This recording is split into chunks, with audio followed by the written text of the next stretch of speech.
Good morning from Gavin Emmett at the Algarve International Circuit. We are just a few kilometres from the coastal city of Portimao and ready to bring you the Portuguese Grand Prix. In a few moments we'll move to the main straight to watch the start of the Moto2 race.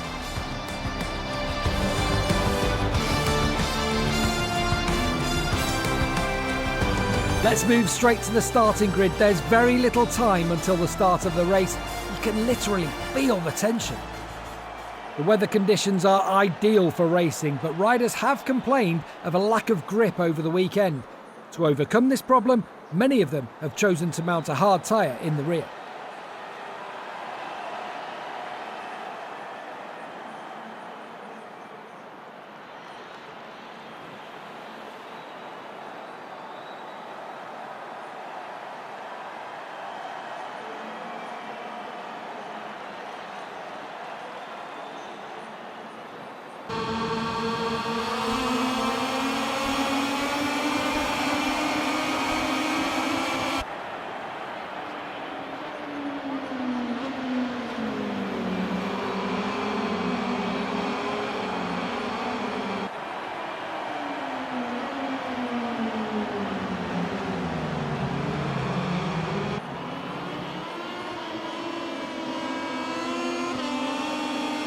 At Portimao, everything's ready for the start of the race and the adrenaline's running high.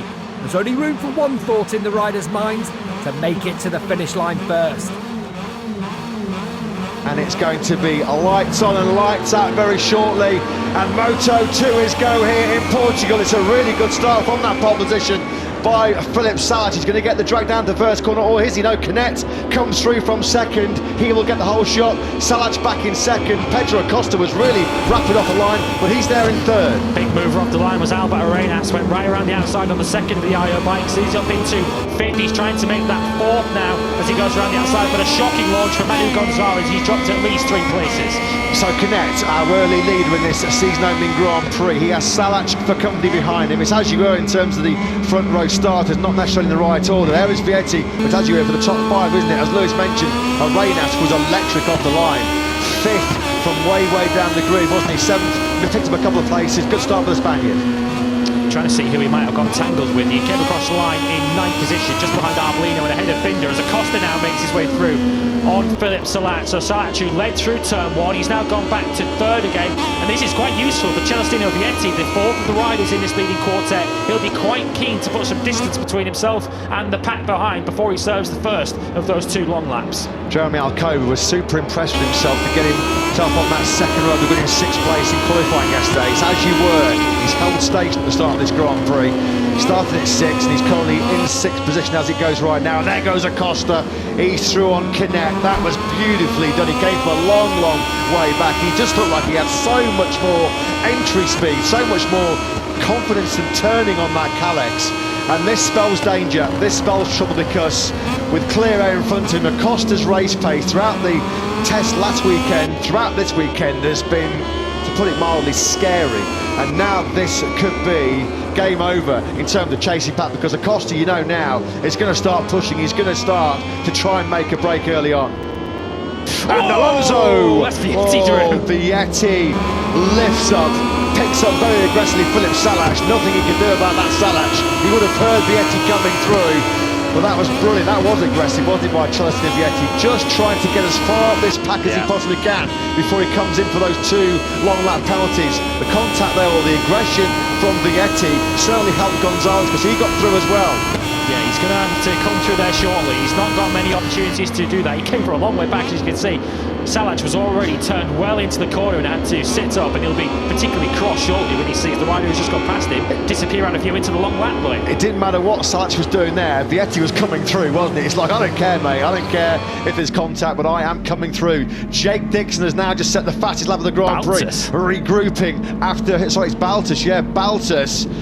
Dixon has tried to regroup after a poor start there. He's in 11th place. Alonso Lopez, as we expected, has got a long lap penalty after that controversial collision with Bo Bench, so no wonder the tall Dutchman was very frustrated, because nothing he could do about that.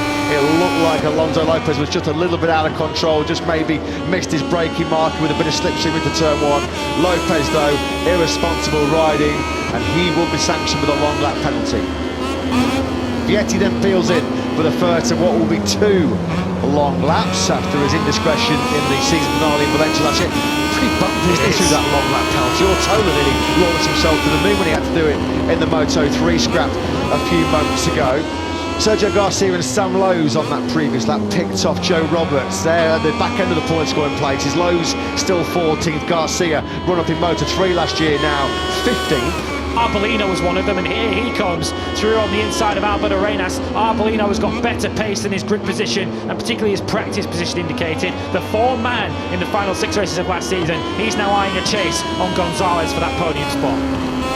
Yeah, behind Sam Lowes is Celestino Vietti, the man who started 4th, who has now served both of his long lap penalties, so he might be able to salvage a top 10 here, Vietti, as we look now at Manu Gonzalez, who pre-raced on the grid, talking to Simon Crafar, was very bullish about his prospects of fighting for the podium. That's exactly where he finds himself right now, at the end of lap 8 of 21 here in Portugal, the start of Moto2 in 2023, although Arbolino's got through now on Gonzalez. Arbolino's a bit of a featherweight, isn't he? A pocket rocket. He'll be using some top speed down that start-finish straight with the slipstream. So now Arbolino up into 3rd place. The gap between him now and Acosta and Canet, though, is nearly 1.5. Acosta, well, you wouldn't put it back in against him, would you? Making it 2 out of 2 at the start of this season. Here comes Salach then, taking 5th place back again from Alberto Arenas. He set that one up midway through turn 15 as he gives a little gesture to Arenas saying, follow me, we can both close in on this podium, Dice. Salach taking that wider line into turn 15 to fire that Cressidi Calyx out of the final corner, get the slingshot down the start-finish straight, draw alongside Arenas and outbreak him into turn 1. Beautifully done. It looks like the Canet count in terms of 2nd place finishes in Moto2 is going to reach double figures unless late on here Acosta drops the ball, and that's not what we often see from this young man. We said, didn't we, midway through this Grand Prix, one of his fortes last year, despite his inexperience in Moto2, was time management. And that's coming to prominence again here. This has been a brilliant last couple of laps from Pedro Acosta, and it looks like he's going to deny Aaron Canet a first win in Moto2. He starts the last lap of this Grand Prix then here in Portugal with a pretty comfortable buffer of nearly 9/10 of a second. It looks like now Canet has given up the ghost. He's done everything he possibly can. Acosta just has not cracked. He has not made one single mistake as in this Grand Prix. Maybe a little twitch coming out of turn 5 at the start of it. Other than that, it has been an exhibition in how to lead a Grand Prix, how to survive pressure from behind you. Pedro Acosta, we expected him to be a big favourite to start the season from the top step of the podium, and that looks like exactly where the Spanish teenager is heading. He's still lapping in the mid-142s. I think his slowest laps